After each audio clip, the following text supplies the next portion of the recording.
Hello, everybody, and welcome to another edition of Inside Guns with your host, me, the Yankee Marshal. Today, I want to talk about the concerns people have about this new supposed bipartisan gun control legislation. I want to go over the things that are supposedly in it and talk about what things I think are the worst things in it and what things are actually pretty good. Now, I'm not in any way supporting any legislation here because there is none right now, actually. Let's keep that in mind. Right now, this is just a tentative agreement to some principled ideas. There's nothing on paper that anyone has actually agreed to yet or voted on yet. This is all still kind of just best case scenario in some people's heads for what they could actually get passed in a bipartisan manner. So let's go over the things that right now we've been told are in it and talk about whether they're good or bad. I really want to get to what I think is the worst parts of this bill. Now, the worst part is obviously the red flag stuff, because it leans very heavily on funding new red flag laws in states and strengthening red flag laws in states. I've gone off on that in depth already. These things shouldn't be called red flag laws. They should be called denying due process laws.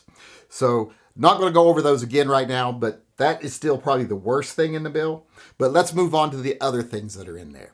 One of the things that are in there is mental health, school security, and school resources. They're wanting to provide money to schools for better mental health programs, better security for the schools, physical security, maybe armed teachers, etc. And for better resources inside the school for kids who are bullied, outcast, whatever. That's not a bad thing. You know, we pay taxes every year. I'd rather see my money going towards that than supplementing ExxonMobil, who's already raking us across the coals. So that I got no problem with. Another thing in there is suicide prevention and mental health in communities. They want to spend money that's been allocated to other things in the past. They now want to center it on strengthening access to suicide prevention and mental health services in a lot of at-risk communities. That I have no problem with. I think people should have better access to mental health care. And definitely suicide prevention is something we need to start being more serious about. All these politicians who talk about if we could save one child's life, if we ban these guns, it'd be worth it. Well, no, it wouldn't be, but it could be easily worth it, the things we would need to do to improve suicide prevention, and we would save far more children's lives. So that I got no problem with.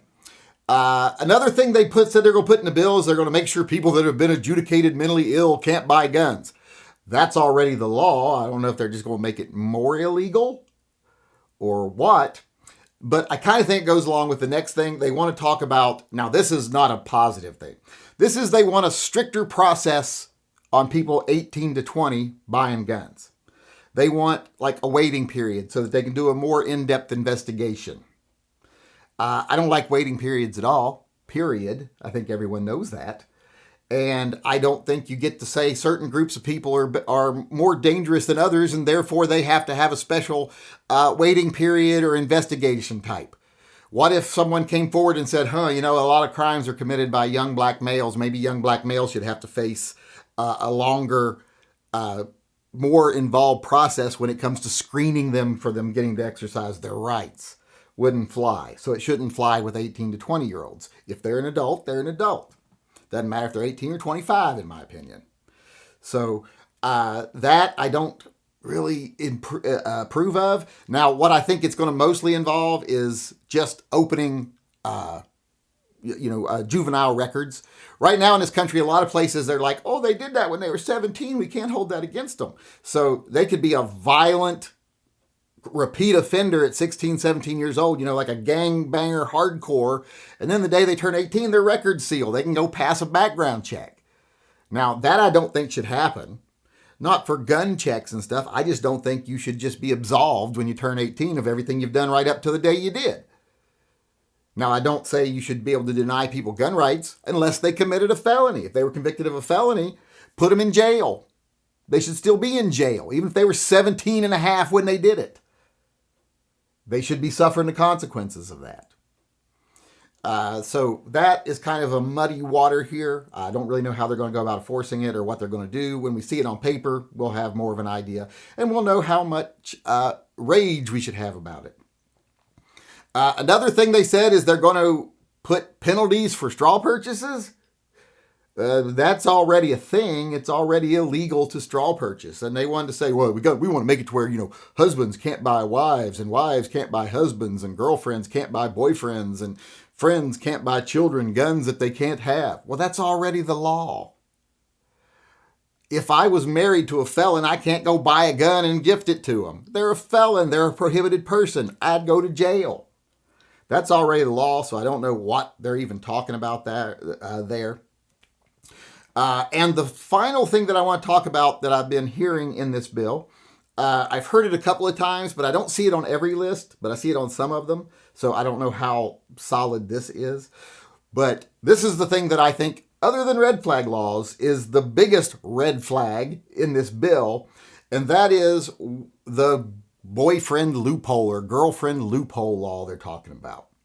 What they're saying is, well, if you've never been married, but your girlfriend has ever reported you for a state restraining order or a protection order, which is easily granted. They grant those usually a couple week long to give time for, a rebuttal from the other person. But they get granted all the time. You just pretty much got to go in and fill out a form and it's granted, and then there's a trial set.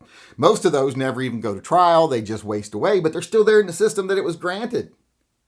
And they want to make it to where, even if you're not married, if someone you have a relationship with files a protective order against you, you don't get to buy guns. That is not safe at all. That is not constitutional at all. That is denying due process also.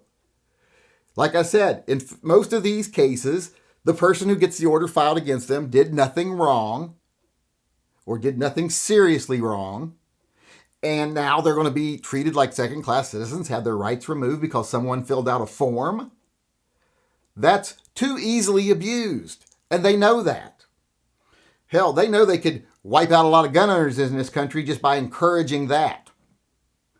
That's not fair. That person has not been convicted of a crime. They have definitely not been convicted of a felony. They have not been deemed a danger to society. They have not been adjudicated mentally ill. And they're not imprisoned. So this is just another way with the red flag laws to say, even though you've never had due process or been charged or convicted, not even really charged, much less convicted of anything, we're going to declare you a danger to society and you can't buy guns.